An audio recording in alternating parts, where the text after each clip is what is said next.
Today I'm with DJ Newmark, and we were just, okay, talk about the throwback king, because he's a throwback king. He took it way, way back. He just was hitting me with some nursery rhymes. But what was the one we were just doing? I can't remember. I can only start it, but Over I the can't moon? finish it. My brain won't allow me to do the whole thing. Oh my God, how are you going to win this test? Today, I'm going to be quizzing him on 90s music, which, by the way, he has a confidence interval of 10 out of 10 that he's going to get them all right. But, Of course, I gotta be. But we couldn't even remember this damn nursery rhyme. Yeah, I know. Oh my God, it's been a minute. But it's not, those nursery rhymes aren't part of the fabric of what we're talking about today, which is, music. Sure, it's rhyming and poetry. Yes. But so, I think I'll do a little bit better on what we talk about versus nursery rhymes. So he's maintaining his 10 out of 10 status. Absolutely. I'm going to up it. Let's go 11. Oh, that's right. 11 out of 10 that he's going to get everything correct. Okay, let me do a proper intro so that listeners know who I have the pleasure of hanging out with today. So DJ Newmark is an American DJ, producer, and radio personality who's known as the legendary Throwback King for his old school hip hop, R&B, and freestyle sets. He's a Grammy-nominated platinum-selling hip hop artist. Newmark's career spans over 3 decades and 6 countries, and he's performed in 90 cities. He's also a veteran and a high school basketball coach. That's right. Wow. That's right. All in a nutshell. In one breath, you did a great job. That's amazing. 90 cities and 6 countries. Yeah, I've been blessed that music has taken me all across the world. Not just within this fine country, but globally. And actually, that number is probably a little low. It's hard to update everywhere I've been in the last 40 years as a DJ and as an entertainer. But yeah, that's kind of summarizes it.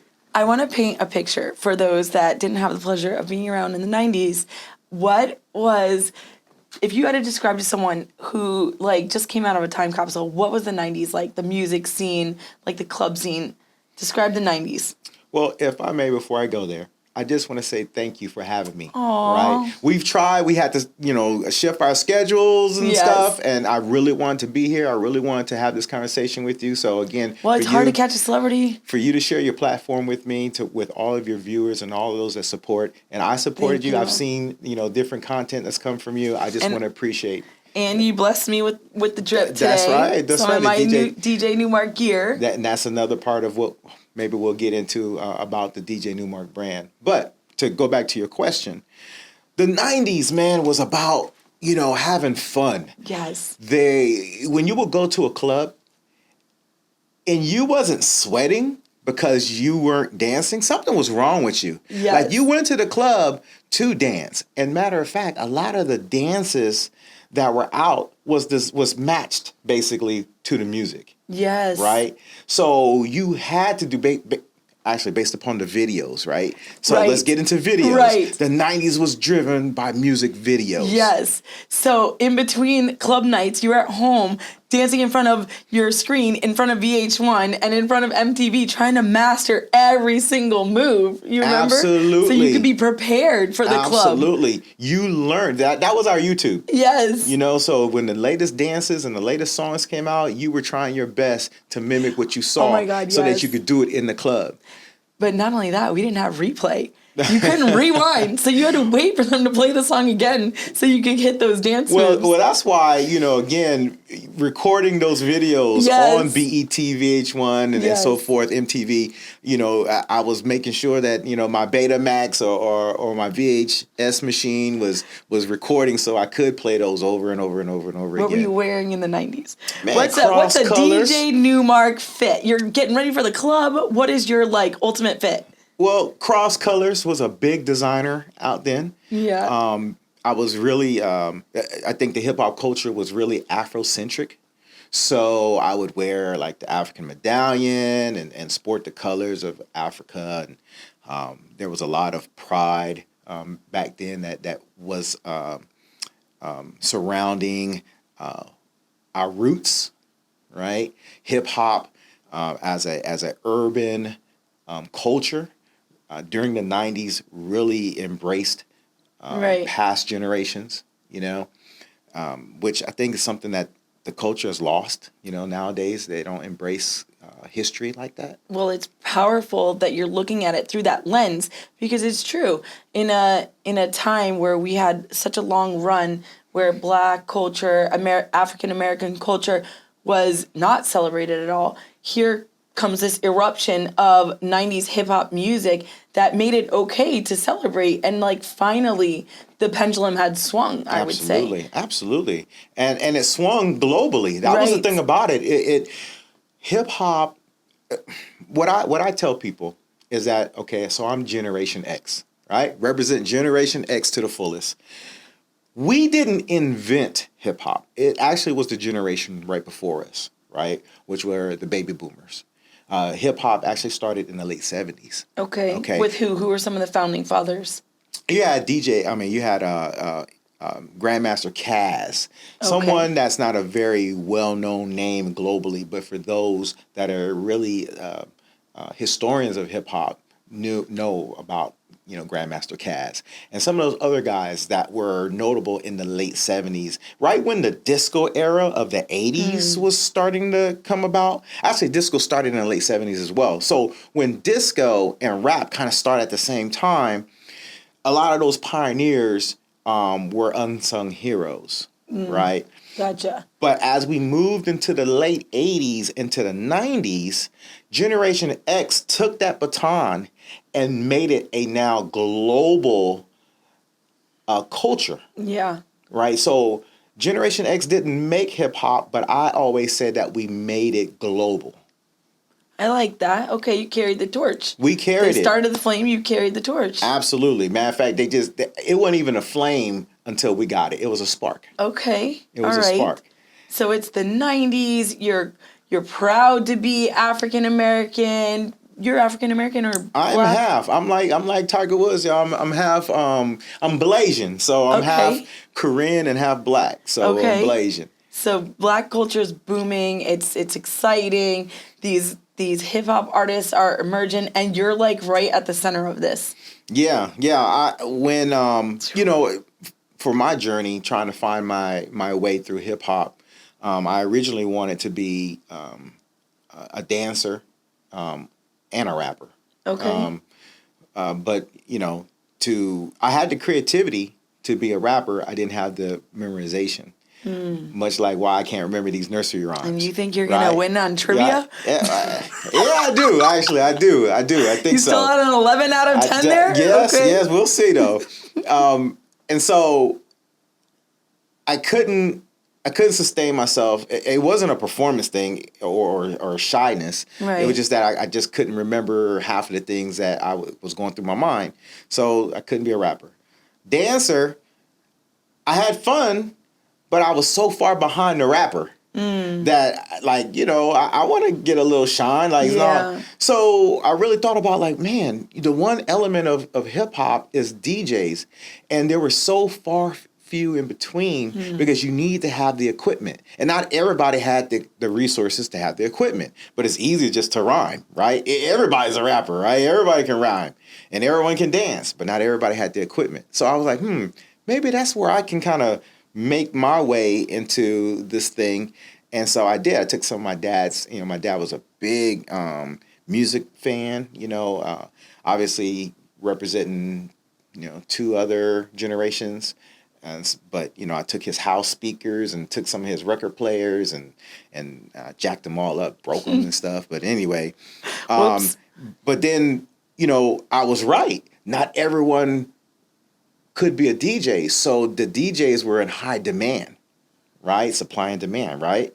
And so I quickly was able to make my way through the culture as a DJ. And that vehicle has been a blessing to where I've been able to go, like we said earlier, all across the world to perform. And I've been a part of some great projects with music artists, some independent artists, some people who have worldwide acclaim, some people who have multiple Grammy Awards, multiple American Music Awards.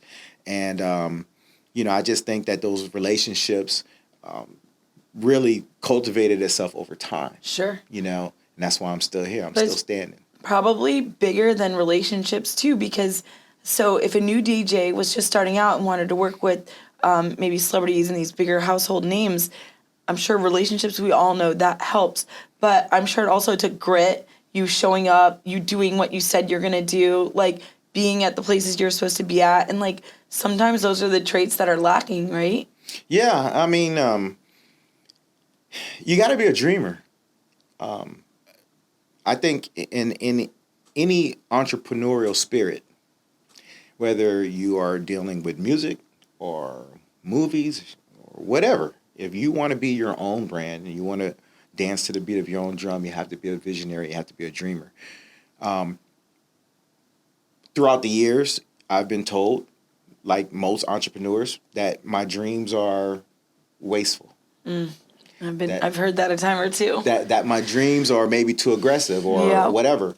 But, you know, I listened to all that, and there's sometimes I had to pivot. But for the most part, I stayed on my own dream.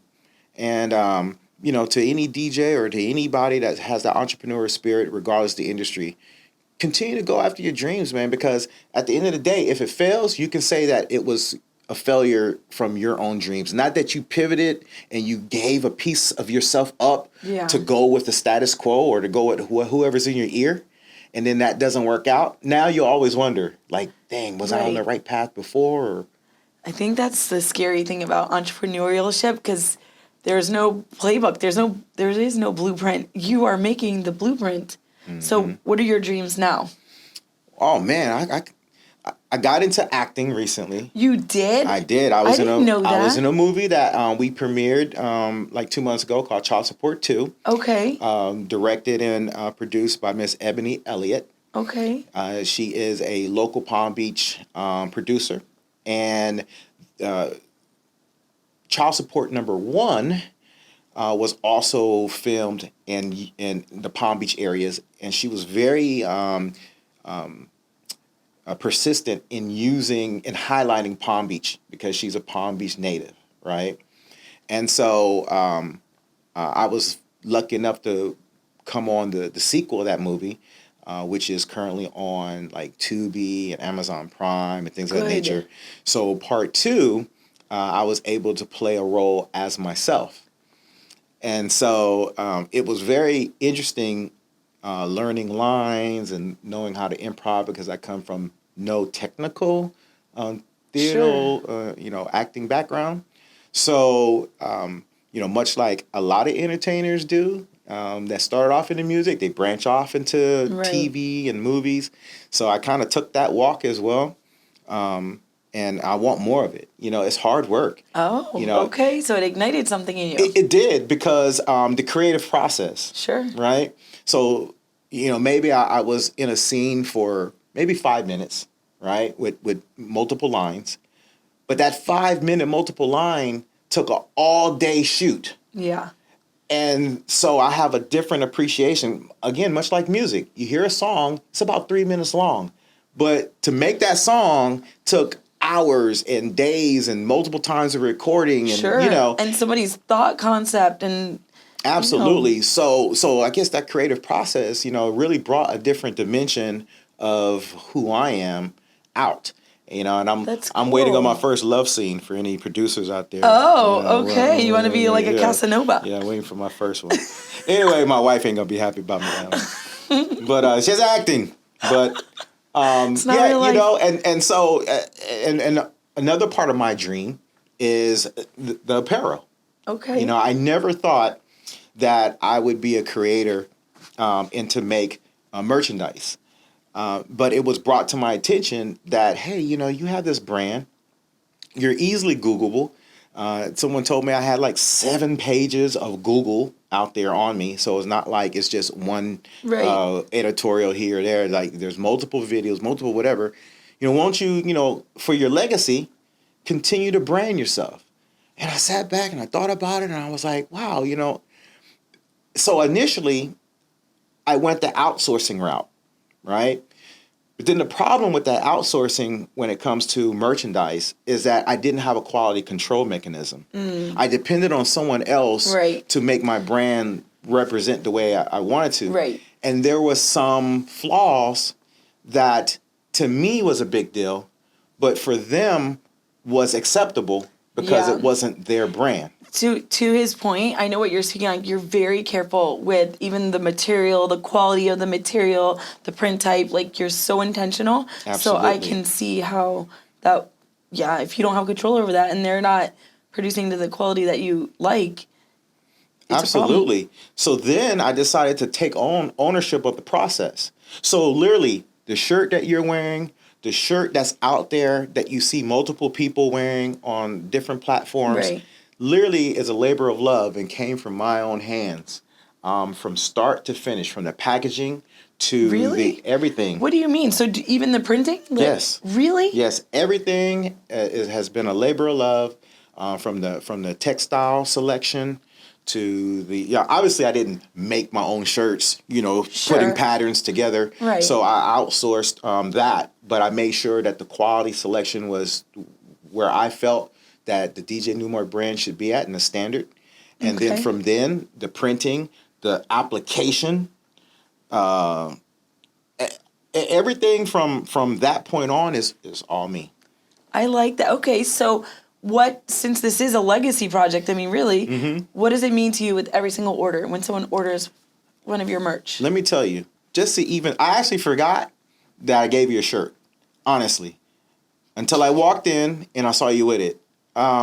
Because again, my mind is already 3 steps Sure. ahead of what I'm doing Yeah. presently.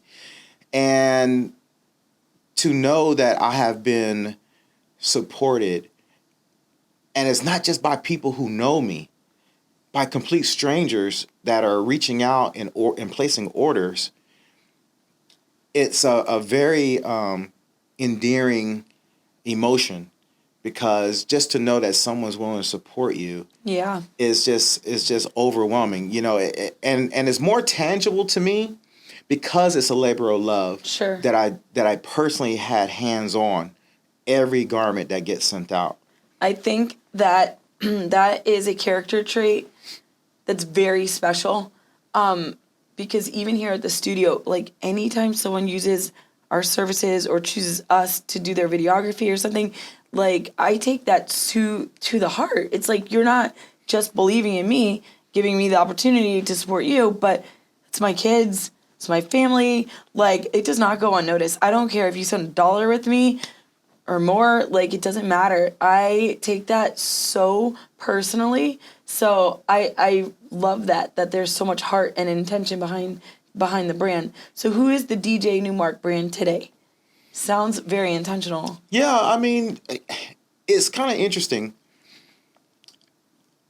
being that, and I only launched my apparel since June, and we're in November, and I have well-known celebrities wearing my I know, I stuff see and that. stuff, and again, they're paying, right? It's not like I'm just gifting. They're Right. literally reaching out and like, hey, I want to support and I want to purchase this, and so I think the DJ Newmark brand is really evolving a little faster than I thought, because there's people out there that knows the DJ Newmark exclusively for the apparel, like they don't know Wow. me because they weren't introduced to Isn't me that way. funny? It's like you're watching iterations of yourself over time. Absolutely, That's absolutely. cool. That's got to be a really cool feeling. And so one can only think that in, let's say, 5 years from now, who knows? I may not even be behind the turntables anymore. Who Right. knows? I might just be doing whatever, the passion and my vision Yeah. is taking me,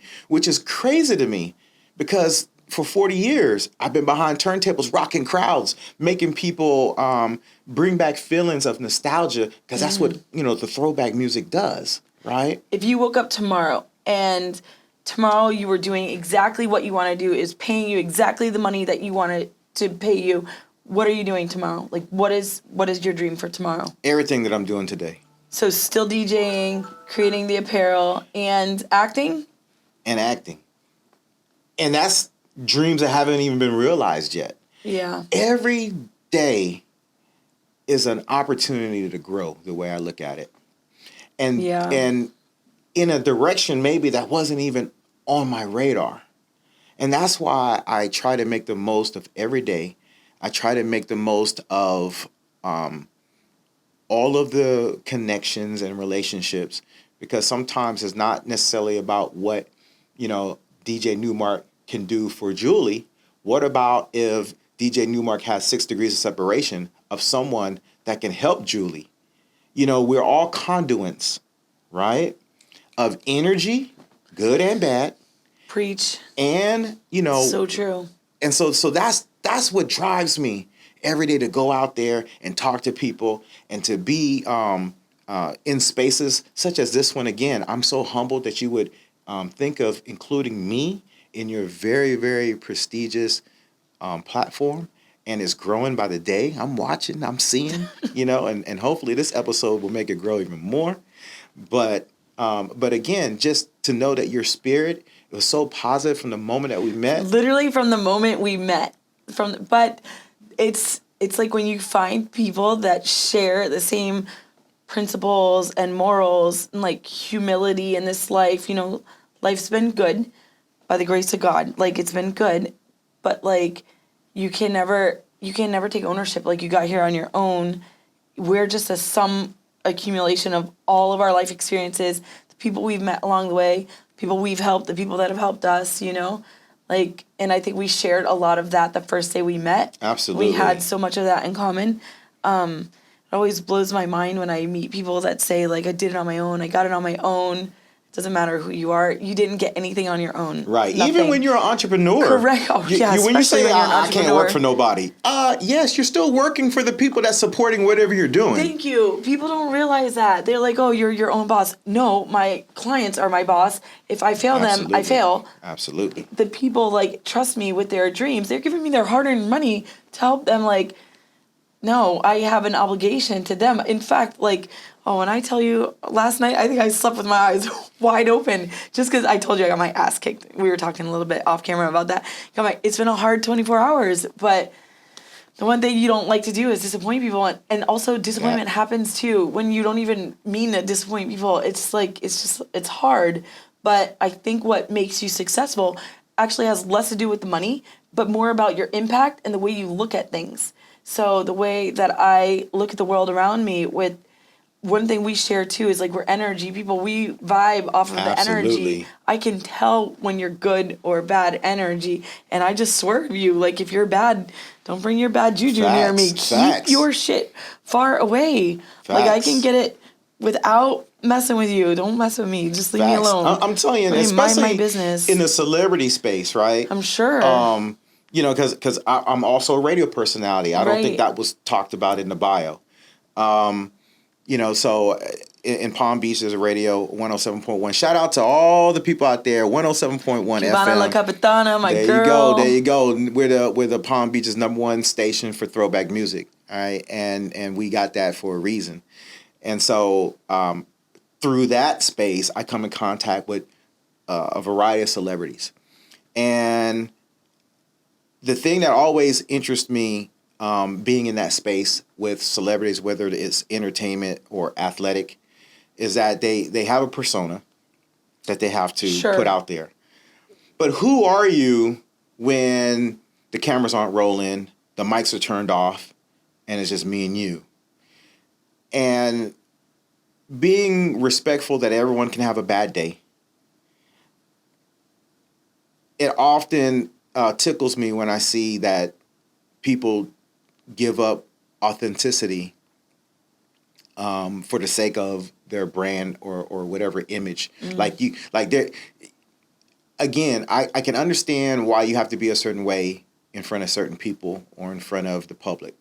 But then when it's one-on-one, and that's one thing, Julie, about your energy that I totally love, because you are, but when we first met, you were so authentic that I laughed about you, not at you, but I'm sorry, y'all. It's okay. I laughed about you because it's very rare in today's world, especially the circles that I live in, that people take their armor or their mask off when they first meet somebody. And you was that. You was so authentic. You was like, look, this is me. Yeah. And I'm not, I read your bio, DJ Newmark, and I could be a certain way, but you're going to love me or hate me from day one. That's it. And I loved you.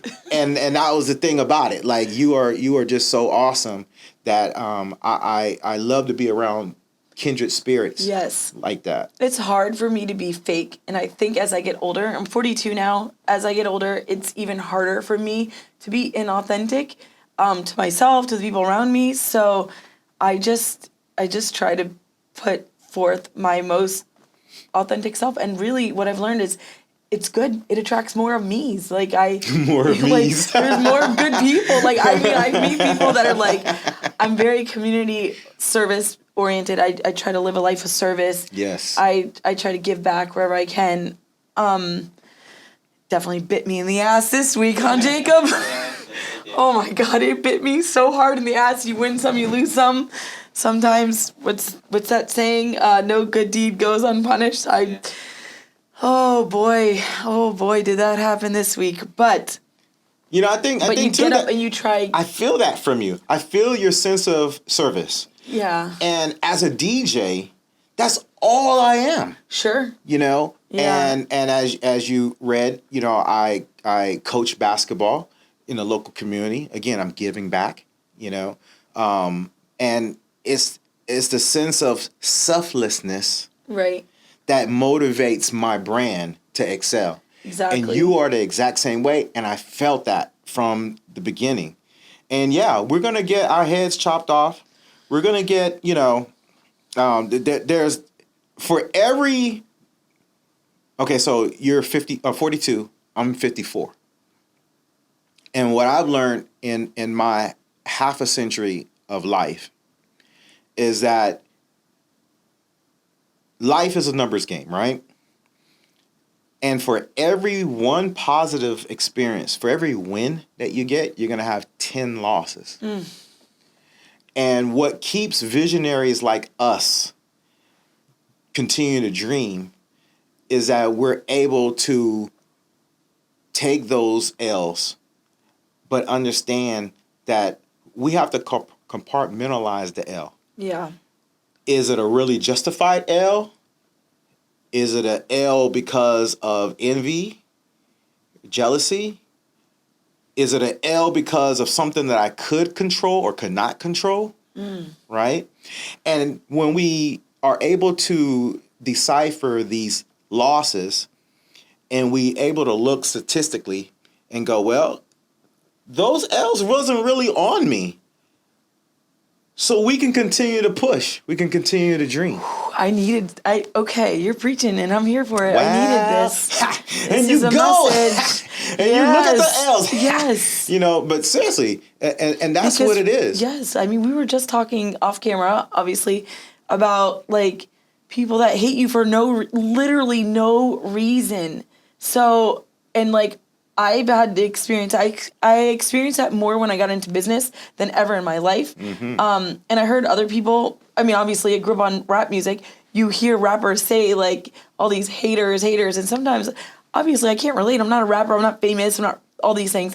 I would think like maybe it's got to be in their head. No, second you taste just a little bit of what is even perceived success, they do. People will literally switch up on you for no reason. So that to me was really hard for me to understand sometimes, like how and why does that happen? But I guess my question is, do you ever feel misunderstood? All the time. And you know what? I'll tell you this. I'm a very sensitive person to the fact that I always try to treat people the way that I want to be treated. And so obviously, I don't want people to mistreat me. Sure. So I try my best, especially when we're talking about in a service nature. And I tell you, it's a very hurtful thing when I find out that someone has hated on me, especially when we've had nothing but mutual generosity and mutual respect at face level. Yo, so what do you think causes that? Because I still don't understand. I can't figure this out. Well, everyone has their own, everyone, me, you, everyone has their own insecurities about whatever it is. And I always believe that when someone hates on you, it's because you've tapped into one of their insecurities.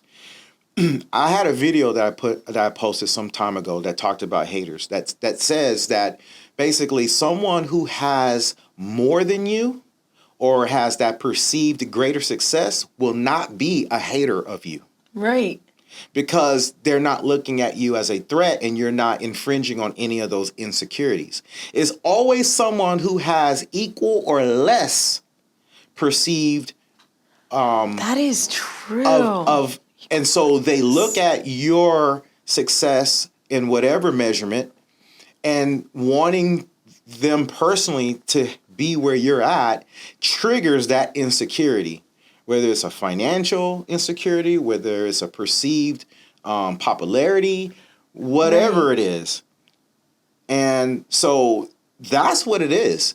You have done something beyond your control that has triggered the insecurity of whoever it is that's hating on you. So it's kind of sad. It's kind of every now and then it gets in my head because it's ruined relationships, friendships. I mean, Absolutely. One in particular we were talking about, like that was a person that I had, always looked out for each other. We looked out for each other for so long, and it was like hot and cold, boom, just over, and with no rhyme, no reason, no explanation. But you're right, because listen, I have some friends that I can't even imagine what it's like to be them. They are so insanely rich. Their families are like, they're the products that we consume every single day. Like they're just household consumed products. So sometimes when they talk, it is so beyond my reach that I'm just like, and I'll speak up. I'll be like, you guys, this is rich tivities, because I don't even know what the hell you guys are saying. And they love me. They're so nice to me. Like we hang out. I am not a threat to them in any way. So I think what you're saying is right, because I've never been hated on by a rich person ever. I'm just cool. We just hang out. In fact, if anything, I got some rich ass friends that I've taken over to my little humble abode. And by the way, I got my house is perfect for me. It is perfect sized for me. I love my little house. And for a long time, I had a blow up couch in the front yard because I like kicking it outside, old school. I put the bed of the truck down. Yes, I put the bed of the truck down. I got my little music box. Like, we're just outside listening to music. And let me tell you, these people could be anywhere in the world. And sometimes they're right there on my inflatable blow-up couch right next to me. Next day, I'll get texts like, that was one of the best nights. Because we're just cool. Everyone's just cool. But it is true. The people that hate, like, why? We can all eat together. Yeah. There's no competition here. I use an analogy like this. If I have a 5-bedroom house and you just bought a 2-bedroom house, I'm not going to be envious of that. Matter of fact, I'm going to be applauding you. Good job. I'm glad. Right? If I have $10 in the bank and I find out you have $2 in the bank, I'm not going to be mad at your $2. I'm not going to be like, man, Julie got her $2. She over there thinking she all this. Yeah. No. But if I only have 50 cents, or if I'm in a 1-bedroom apartment and I find out you just bought a 2-bedroom house, that's going to trigger some envy. Okay, but to that, right? So let's now, because I'm using my friend situation as something comparable, right, or relatable to me.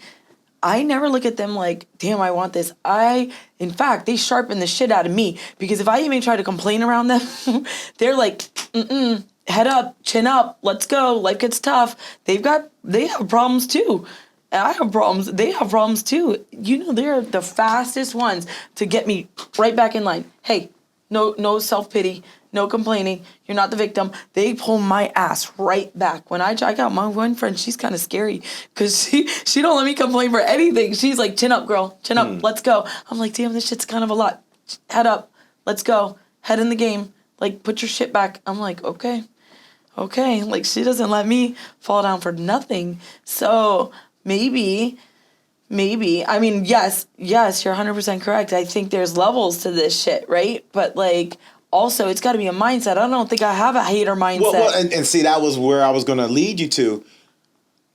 Our personality types and our energy, we actually want to be around individuals that have more than us, because that's the measurement of our aspiration.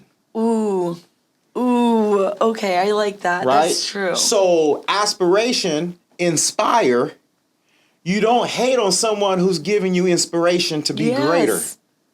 Okay? Yes. But there's not everyone that operates in that kind of mind space. There are people that intentionally want to hang around people who have less than them to boost whatever insecurity they have. Yeah, but then you won't grow. Right, but we're not talking about those people. We're talking about people like us. Okay. Right?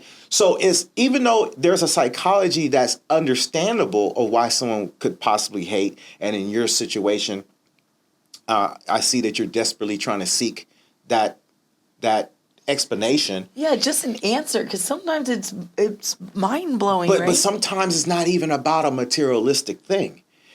She or he or they, being that we're in a pronoun world, may be hating or envious based upon your kindred spirit. So it could be the fact that they know that you have trials and tribulations, but yet you continually get up and you continually have this exuberance of energy. It could be that that is triggering their insecurity. It's really sad for them, not me. Sad. To live like that. That's sad. I want everyone to win. I want everyone to be the best that they can be. But our universe needs those people. We can't The all be. haters? Yes. Oh no, really? Yes, Really? we got to have balance. To every yin, What there's a yang. purpose do they For every serve? good, there's an evil. For every up, there's down, left, and right. We've got to have them.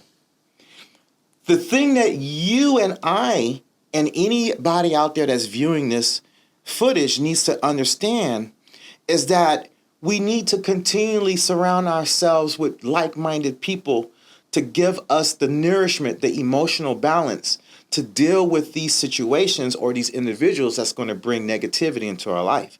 But we need them because that's an indication that you're doing something right. If no one's hating on you, then you have no measurement that you're doing something right. So that's such a thought. What a thought. And the funny thing is too, like, not for nothing, but I don't call myself successful. I don't even I'm nowhere where I want to be yet. Like, I have such goals. Every time I get to where I want to be, my goal moves again. I don't know if I was born that way or what, but like, I'm never getting where I want to be. It just keeps going. So like, what are you hating on me? I got trials too. I got struggles too. But that's where I got insecurities too. Like I said, we all do. But that's where you have to sit back and be able to look at the world through a different lens. Did you know you were coming to therapy today? This guy is preaching. This is my when therapy. When you've done the things that I've done and seen the things that I've seen, and like I said, I'm continually in a state of evolution and learning at 54. Yeah, man, I'm that unk. I'm that OG. I'm that dude that's going to tell you some things. I'm impressed right now. And so, like, the thing that I would say for you and take this forward, because I know you've heard it before, is I used to complain about my feet hurting until I ran across a person with no legs. Ooh. That is the kind of mindset you need to have. Because sure, I don't necessarily consider myself successful in that regard. I do consider myself successful to the simple fact that I've been in this game for 40 years and I can look back and see Google or whoever and equate those monumental things that I've done. And sometimes, I know this might sound funny, but sometimes I Google myself to remind myself of who I am and what the impression that I leave when we talk about legacy, because that's all I'm doing nowadays. Yeah. Is continuing my legacy, not for just my immediate family, but for people who love hip hop and R&B. There's like I said earlier, there's a nostalgia that goes along with the music that I represent. That the music of what I stand by as far as the culture. And every day that passes, that legacy and that culture gets forgotten. Right. Because like what you said, I mean, there's just so much more than what meets the eye. Like there's so much symbolism in hip hop culture. Yes. I mean, our country right. is not the same as it was right. 6 months ago, a year ago. So when you talk about cultures, hip hop is changing. It's not going away, but it's changing. Some can say for the better, some can say for the worse. All I know is who and what I represent, I have to keep it going. And it's not just me, it's those Generation X. And at 42, did you make the cutoff of Gen X? I think I'm Gen X. Okay. Yeah. All right. So right? Yeah, because you're not millennial. I think it starts at 40. Yeah. So, I mean, it ends at 40. If you're 40 years old nowadays, then you are Gen X. So, yeah. So, you know, I always say that music is generational.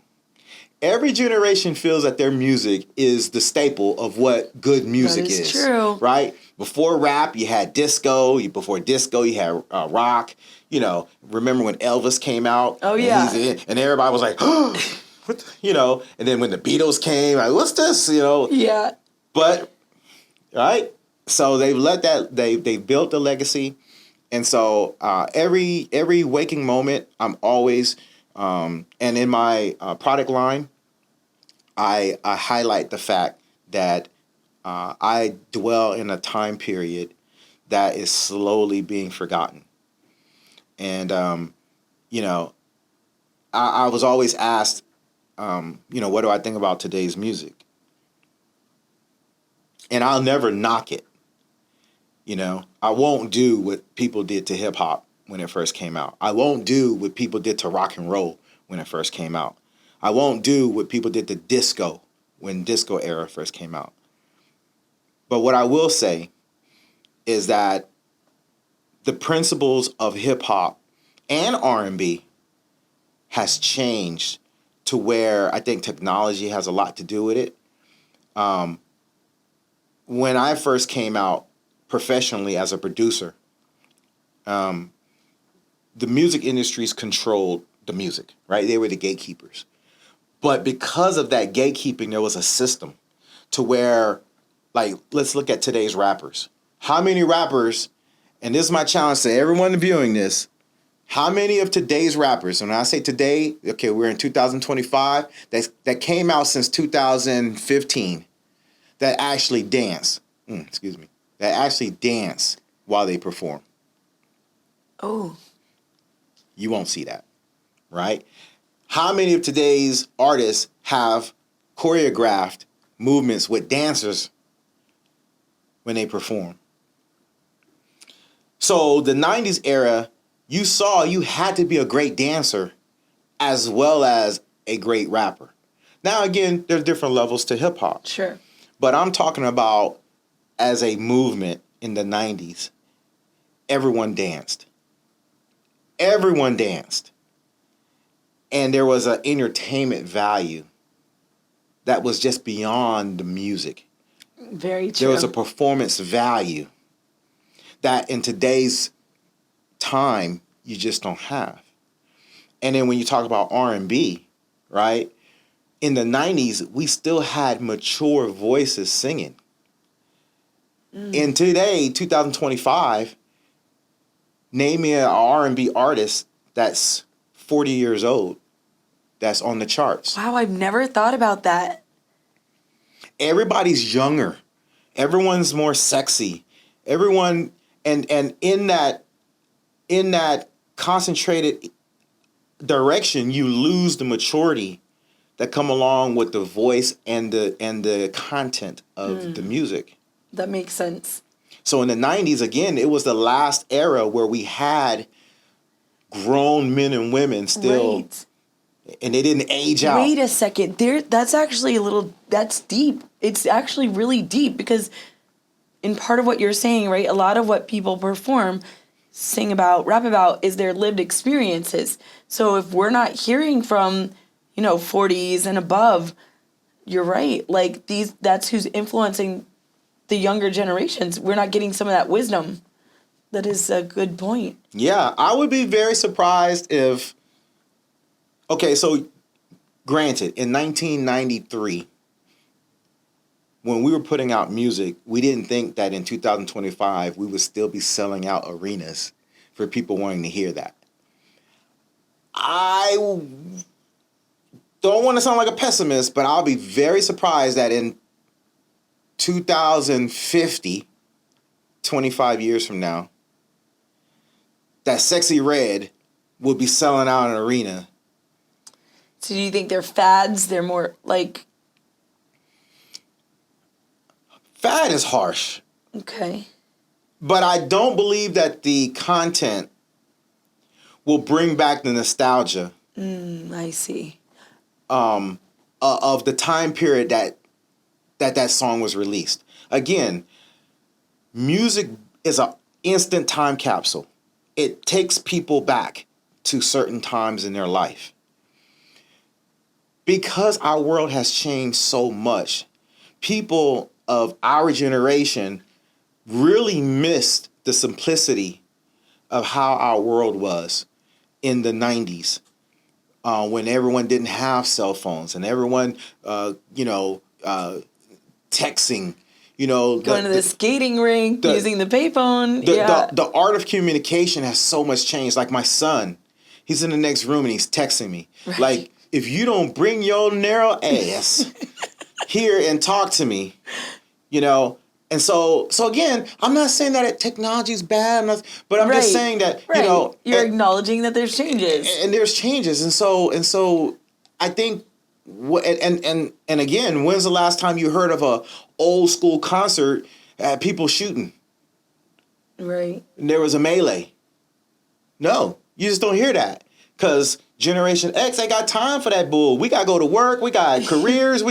So we would just want to go out and have fun and relive some times of our high school, Now, if there's a rap concert for the newer generation, you thinking about, hey, is this going to be a shootout? Is it going to be, And again, that just goes back to the content of the music.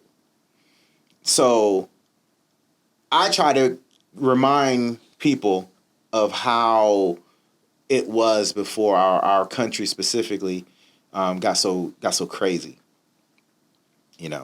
Try to go back. I know a good way to remind people about the 90s. Are you ready? I'm ready. Are you still standing on business? You're 11 out of 10? Man, I'm laying on business. Not just standing on it. I'm laying on it. I'm putting all my body weight on it. Okay. So we have a 90s hip hop quiz, courtesy of ChatGPT. So if it's wrong, it could be wrong. It could be wrong. Yeah, let's talk about that right there. One time I used ChatGPT to make my London itinerary, and I ended up in Scotland. So we never know if this is right, but. All right, so look, before you get into that, no, don't give yourself an out. Multiple don't choice, give yourself an out. Is this open-ended questions? Like, you got to get, Are we getting nervous over there? Well, we never went over the rules of engagement here. All right, spoken like a true businessman. Give me a multiple choice or something. Well, some of these are very obvious. All right. However, all right, let's go. I'll give you multiple choice if you need them. Okay. So let's see how well you do. Okay. And it's rapid fire. So you got to try to get them as quick as you can. Ready? Yeah. You're ready? Let's go. Okay. Really ready? I'm not scared. Standing on business? I'm laying on business. Okay. All right. Who performed the 1992 hit Jump? Oh, Crisscross. Yes. Okay. I'm thinking Van Halen because they put out a song called Jump too. What group released Protect Your Neck? Wu-Tang. Oh my God, he's crushing it already. Who is the female MC behind Doo Wop, That Thing? Lauryn Hill. I love Lauryn Hill. She's so good. Okay. Which duo gave us Nothing But a G Thing? A duo? Well, are you? That's the part you're challenging? That's actually Dr. Dre's song, Nothing But a G Thing. Okay. Yeah, and so Snoop Dogg featured it. But the way it's posed as if they were a group, like, two Look MC at him correcting ChatGPT. You got beef with ChatGPT now? Yeah, I do. Okay. Which rapper opened their debut album saying, "It's a damn shame what I gotta do just to make $1"? Oh, you got me there. Okay, it's either DMX, Nas, or Big Pun. It's a damn shame what I gotta do just to make $1. I would have to go with Big Pun. It was Nas. It was Nas? But okay. I knew it wasn't DMX. That's my dude. Who recorded the 1994 anthem Regulate? Warren G. Okay.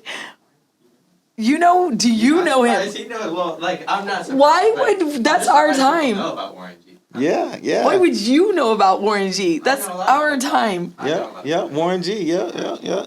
We had him first. Okay. Before you were ever even thought of. And by the way, he's a really good guy. Really? Yeah. He's a really good guy. Really good guy. It says here Warren G and Nate Dogg. Nate Dogg did the hook, but it's Warren G's song. Okay. Yep. Which West Coast rapper released Doggy Style? Snoop D-O double G. Snoop is a living legend. Yeah, he's a great guy too. Really? Yeah. Is he always high? I don't know about that. But what I can tell you is there are certain people that I've met that you could always smell, the sticky icky.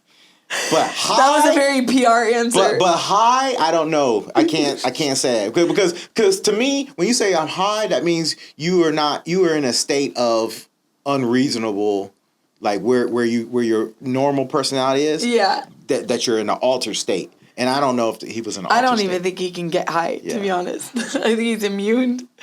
Okay, I don't know this one, but what group had a hit with Tennessee? That was Arrested Development. Wait, what is that? Who is Tennessee? Yeah, Arrested Development is a Midwest group.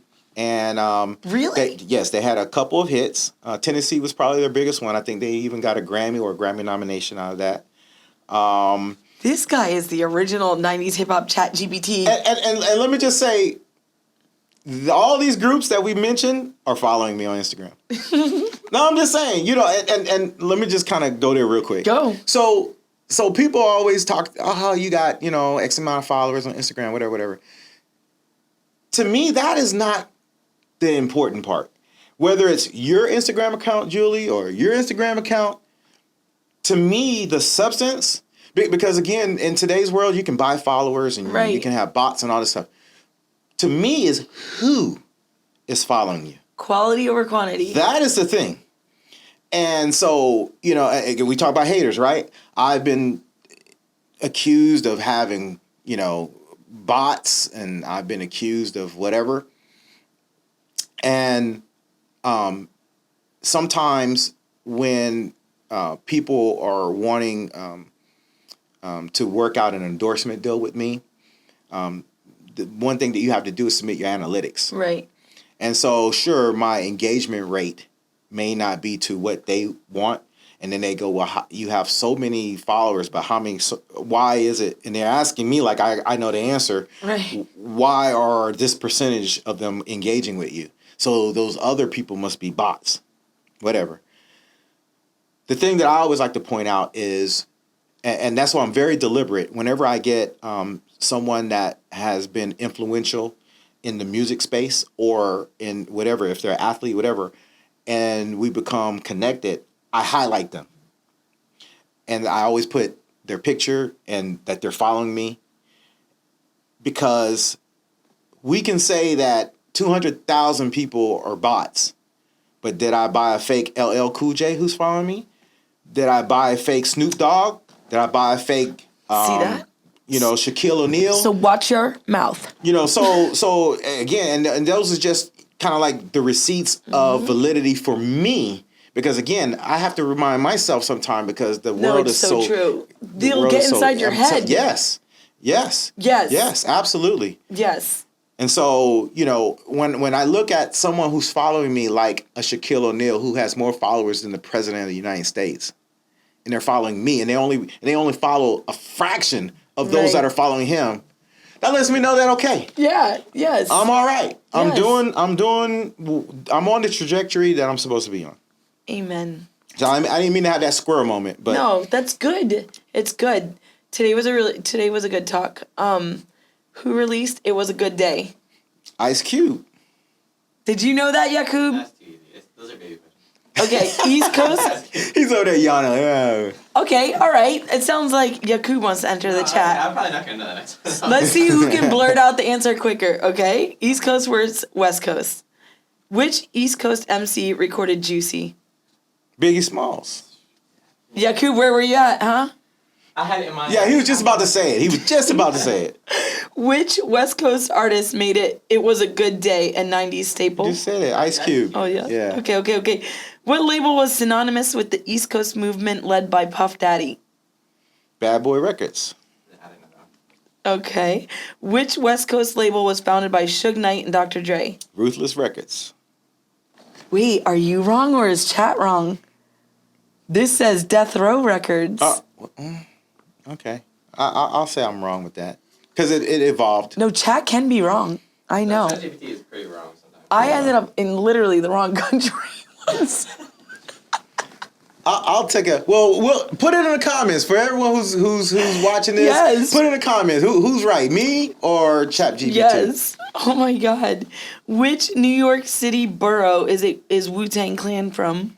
Now see, that's a tricky one because the They true rap answer. about it. Yeah. The image is Staten Island.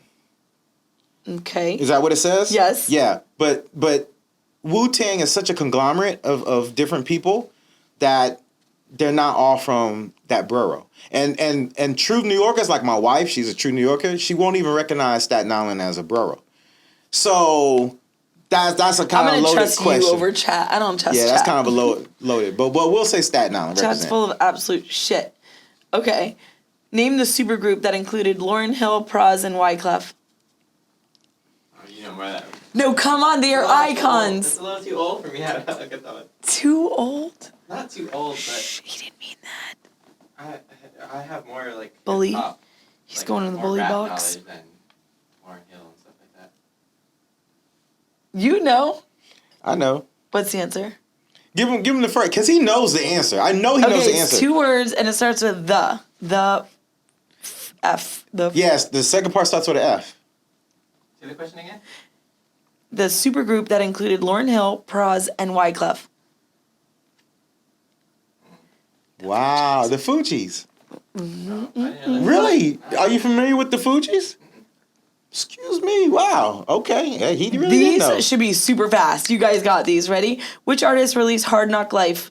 Jay-Z. What Atlanta duo dropped Rosa Parks in 98? Outkast. Which group shouted Back Again in their 1997 single? Back Again.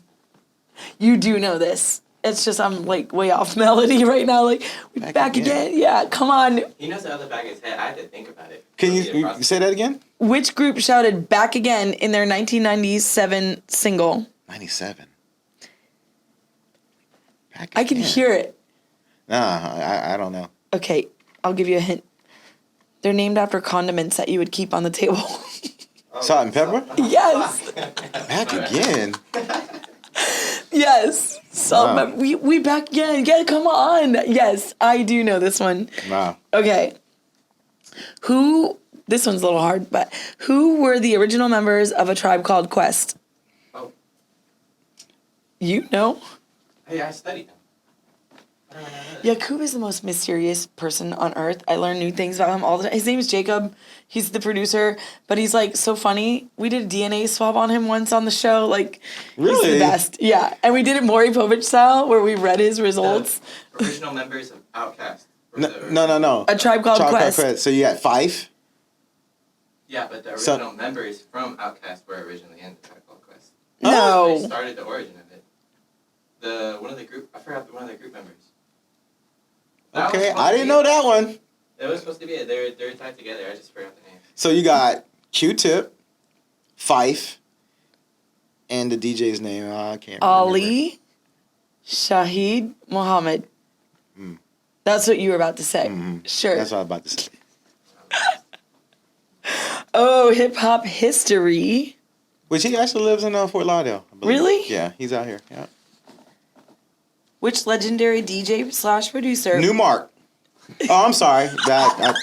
is the throwback king? No, there we go. Yeah, Hey, DJ Newmark. There you go. Which legendary DJ producer founded Gangstar? I've never even heard of the Gangstar. Yeah, Is this real? yeah. Premiere. Wow, you were right. Okay, great. The 1995 Source Awards heightened tension between which coasts? Oh, that was too easy. Yeah, East Coast, All West right, Coast. we won't. Okay, which film featured Tupac as Bishop? Do you need to phone a friend? No. Oh Lord. Juice. Yes, you got this. I knew it. You're doing pretty damn good. I told you I would. I'm very impressed Stand on here. business. Finish the lyrics.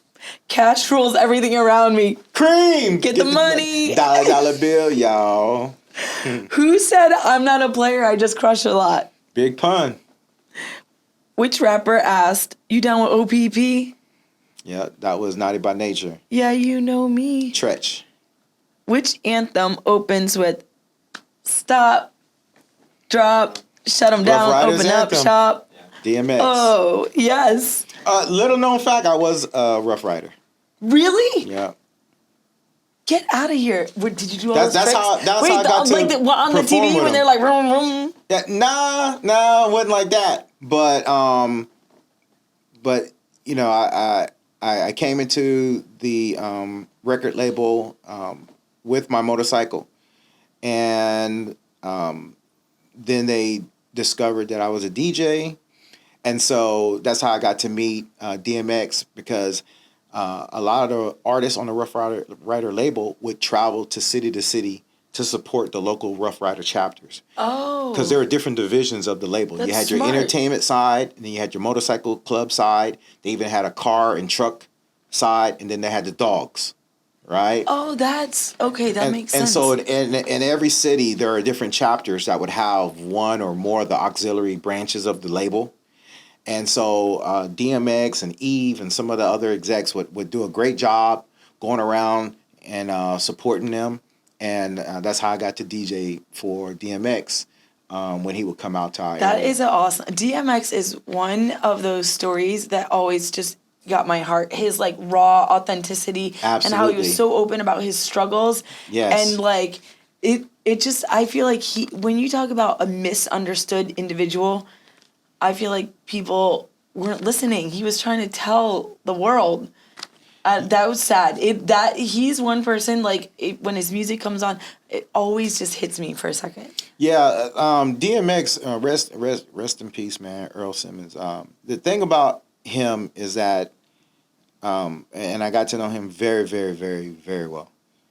The thing that I always take away was that even in the height of his career, when he was in movies and he had platinum selling current music on the radio, he never really traveled around with an entourage. He never was Hollywood in that aspect. Yeah. And that's why he was solely regarded as like the people's champ, because he could actually go out into the hood and be respected. No one mess with him. Now there's certain entertainers that can't do that. Sure. Because they and I get it too. I don't want to sound, sometimes when you have success, you have to change because it's in your best interest to. But for whatever reason, DMX was able to navigate success and who he truly was. Yeah, I mean, I'm so far removed, right? I'm not you, but from an outsider looking in, it really seemed like his music was really just his therapy. That was his vehicle, his outlet. Like, I feel like the fame, the fortune, the money came secondary. To me, it didn't feel like that was necessarily what his primary goal was. Like, he's so absolutely. deep. If you listen to his, like, the music, like, he is so deep. And when he died, it felt like such an injustice, even though we know how he died. But, Right. like, you know, he was crying out for pain, so long. And speaking of the pain, I was with him several occasions, whether he is performing in front of a packed arena or in front of a more intimate crowd of maybe 100, 200 people. He would start every performance or end every performance with a prayer. Oh, I love that. And he would literally be in tears. Yeah. And he's the only person, literally, that I can say had that kind of emotion, regardless of the environment. And that's part of what made his death so tragic, but at the same time, it wasn't, to be honest. He struggled so much that he really was delivered from that pain. That makes sense. Yeah. That makes sense. Very, very talented guy. Yeah. You're talented at this too. Okay. This one's too easy. The last one, I almost don't even want to read it because it's too easy. Who delivered the line, "If I ruled the world, imagine that"? That was Nas. Yay! I love it. Okay, we're Bonus wrapping. question: who sang the chorus of that song? Wasn't it Lauryn Hill? It was Lauryn Hill. Look at me. Yeah, yeah. I'm DJ Newmark 2.0. There you Check go. me out. Okay, where can we find you soon on stage here in Wellington? Well, I am proud to say that it's going to be the 16th annual Winterfest event. And the thing that I love about my community and the Greater Chamber of Wellington is that they host an annual community event. It's a free concert that has plenty of food trucks, a lot of things to do, different performers, to include Vanilla Ice with his generosity. He's been a staple of this event. He always headlines it. This year is a very monumental event because historically the location was Correct. within the Wellington Amphitheater. Last year I was a part of groundbreaking attendance to where now we had to switch. I say we as in I'm organizing it, but I co-hosted it last year.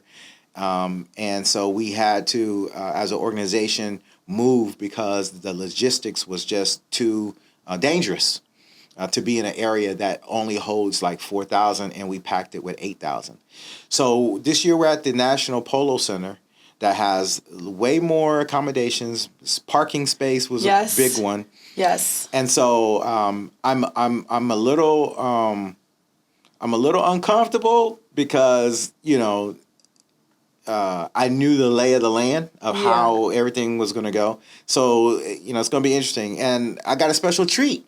Last year I didn't really perform in my DJ wheelhouse. I was more of a host, a MC.